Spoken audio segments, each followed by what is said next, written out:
বিজুলী শক্তিৰ অপচয়ৰ বিৰুদ্ধত বিদ্যালয়ৰ ছাত্ৰ-ছাত্ৰীৰ ভূমিকা জনসংখ্যা বৃদ্ধি আৰু মানুহৰ আলোচ্য আৰু আৰামদায়ক জীৱন নিৰ্বাহনৰ বাবে শক্তিৰ চাহিদা দিনক দিনে বৃদ্ধি পাব ধৰিছে।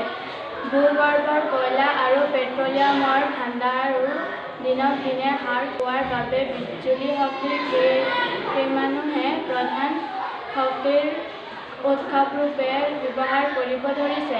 ফলস্বৰূপে এই শক্তি এক বুজন পৰিমাণ টকা পইচা মানুহে ব্যয় কৰিব লগাত পৰিছে। কিন্তু পৰিতাপৰ কথা, আমাৰ বিদ্যালয়সমূহত এই বিদ্যুৎ শক্তিৰ ব্যৱহাৰকো অপচয় বেছি হোৱা দেখা যায়। ছাত্ৰ-ছাত্ৰীসকলে শ্ৰেণীকোঠাত উপস্থিত নথকাৰ বা দুপৰীয়া জিৰণিৰ সময়তো বিজুলী পাংখা আৰু লাইটৰ ছুইচসমূহ বন্ধ কৰা দেখা নাযায়।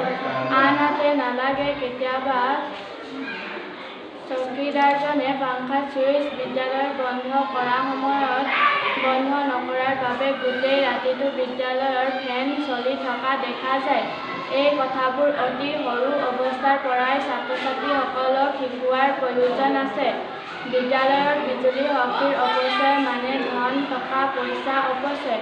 প্ৰতিদিনে অলপ পৰিমাণৰ অপচয় হওঁতে গোটেই বছৰত মুঠ হিচাপে এক বুজন পৰিমাণৰ বিদ্যুৎ অপচয় হয়। সেয়ে এই বিষয়টোৰ গুৰুত্ব বুজি ছাত্ৰ-ছাত্ৰীসকল এই বিষয়ে